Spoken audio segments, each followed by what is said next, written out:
আসসালামু আলাইকুম, this is Salma.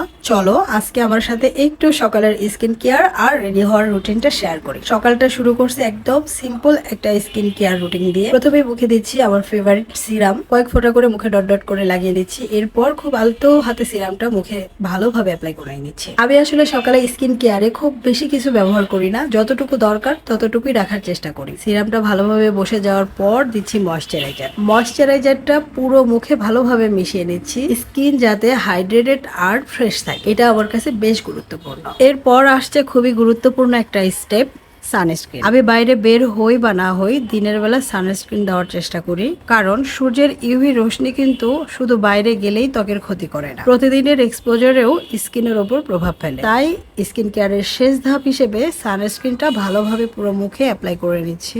আর বাইরে বেশি সময় থাকলে অবশ্যই সময় মতো সানস্ক্রিন আবার রিঅ্যাপ্লাই করা ভালো।